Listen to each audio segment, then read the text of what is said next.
And you consider Trump to be your mentor, correct? No. He's not your mentor? No. But he is somebody who you want the support of, and you have the support. Yes, I do. I think he's a very, very brave man. Because you are getting ready to run for prime minister of... What's up, everyone? Welcome back. Oh man, today's hearing was pure fireworks. Nigel Farage, the British bulldog himself, absolutely roasted Democrat Congressman Hank Johnson right there in the middle of Congress. It started like a normal questioning session, but within minutes Farage had Johnson looking like he walked into the wrong damn class. The crowd couldn't stop laughing, and honestly, neither could I. Before we get into the funniest political takedown of the week, smash that subscribe button right now so you don't miss when politicians embarrass themselves this badly again. Thank you, Mr. Chairman. Mr. Farage, welcome to the United States of America. This isn't your first time here, correct? Correct. You were here in 2024 in Milwaukee, weren't you? I've been coming here since 1982 on a very regular basis. I work for American companies. What purpose were you coming to Milwaukee for? Why did you come to Milwaukee? I've been in Milwaukee many times. I think that particular in 2024 was the convention. The Republican convention. I think that's right. I think you're right. The Trump convention. I think you're right. Very good. Where Trump was coronated. Well, he won, didn't he? I mean, yes, he had already won. We already knew who had won. It's called political parties. And it was his coronation, and you attended, and you also attended Trump rallies, correct? I've attended lots of Trump rallies. Make America Great Again rallies, yes. many of them. And you upbeat, optimistic, happy, wonderful, joyous events. You publicly endorsed his... I thoroughly enjoyed them. I've even spoken to them. You endorsed him for president. And you attended his election night watch party. I did. And you consider Trump to be your mentor, correct? No. He's not your mentor? No. But he is somebody who you want the support of, and you have the support. Yes, I do. I think he's a very, very brave man. Because you are getting ready to run for prime minister of Great Britain, correct? Oh, I've been trying for years, yeah. And as it stands right now, you head up a party. How many seats in the parliament are there? 651, if you include the speaker, that is. 650. Yes. And how many are a part? How many seats does your party hold? How many seats do the opinion polls say we're going to get next time? Is that your question? I mean, I the numbers don't lie. You only have 4 seats, right? I'm afraid so, yes. And so you are indeed the leader of a fringe party. Oh, I'm a fringe, all right. Don't worry about that. Yes, absolutely. Everything I've ever done. And as a fringe party leader seeking to run for Prime Minister of Great Britain, you need a lot of money in order to blow up like the MAGA movement has blown up. What you need is a message of truth and a message of hope. And well, you need money also, right? Well, money's helpful, but it's not the primary thing you need. So the first thing that came out of the chair's mouth this morning during his opening statement had to do with Elon Musk. Yeah. And you're carrying water for Elon Musk today, aren't you? From what I can see, Elon Musk is abusive about me virtually every single week. But it's a free country, so but you never stop trying to ingratiate yourself with him. Wrong.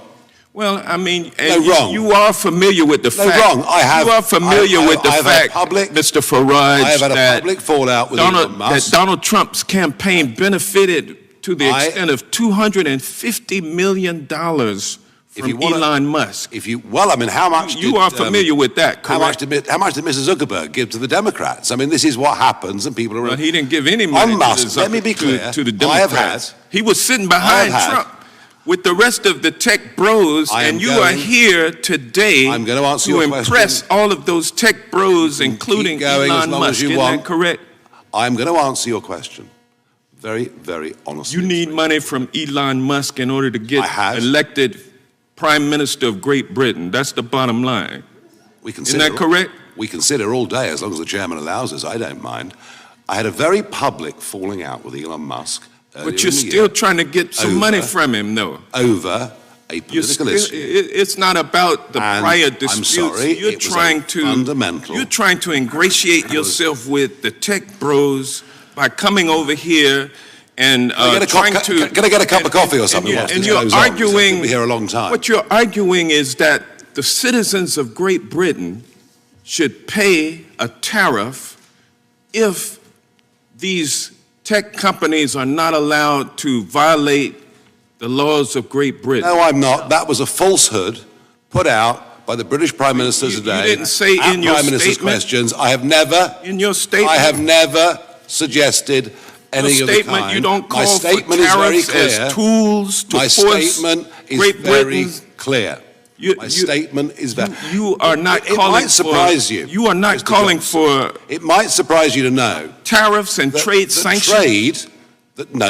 Trade. You may not know this, but trade between our countries is actually rather important. You are the biggest investor in our country, and we're the biggest investor in yours. Time of the gentleman from Georgia has expired, but the gentleman should be able to say some kind of response. Here to the United Regular States order, Mr. Chairman. He's been rude, he's been disgusting, he's been hilarious. Hang on. No. The gentleman's time has expired. I feel like we should give Mr. Farage a chance to respond to one of the many questions he was not allowed to respond to. So we'll give you 30 seconds, Mr. Farage, and then we'll move on to our next one. Because I know Mr. Farage does have to leave in about an hour, so we want to get through as many members as we can. Number one, I had a public fallout over a political issue with Elon Musk. I can't be bullied by anybody. I haven't changed my mind. Last time I looked, he was being spectacularly rude about me yesterday. That's life. If we believe in free speech, we live with it. What I have made very clear. Fixated on. What I have made. Sorry, no, this is my turn, I think. Yeah, you got another Thank 15 you, Mr. seconds. Chairman. What I've made perfectly clear in this paper is the situation we've got with successive pieces of legislation, including now the Online Safety Act, is a danger to trade between our countries. Yep.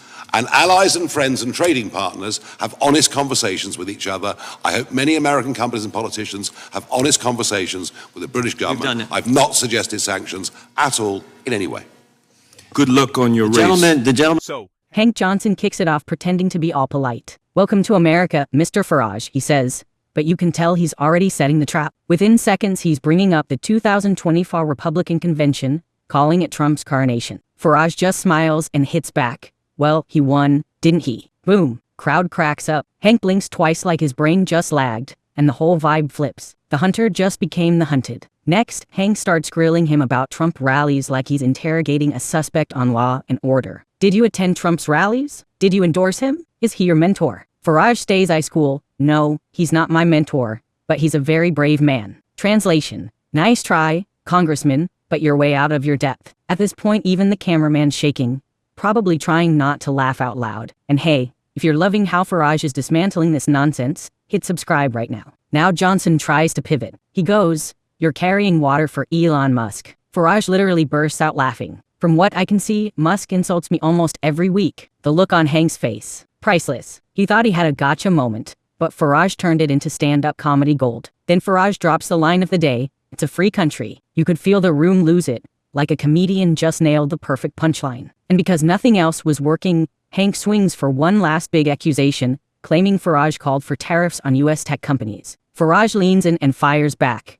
That was a falsehood put out by the British Prime Minister. Translation. Nice try, Hank. Maybe do your homework next time. Even the chairman had to step in because the room was getting too loud from straight-up laughter. Hank looked like he wanted to call for a recess just to Google what the hell went wrong. Finally, Farage gets the floor to respond, and he delivers. Calmly explains his fallout with Musk, defends free speech, lays out how the UK-US trade relationship actually works. It wasn't even close. Hank Johnson was flailing. Farage was teaching a masterclass in political composure. By the end, Hank's argument wasn't just dead, it was cremated. So yeah, Nigel Farage didn't just survive that hearing, he turned it into a highlight reel. One man's interrogation became another man's comedy special. If you enjoyed watching Hank Johnson get verbally folded like a cheap lawn chair, smash that like button, drop a like, and tell me in the comments, who do you want to see Farage roast next? This one was brutal and absolutely hilarious. See you in the next video. Stay locked in.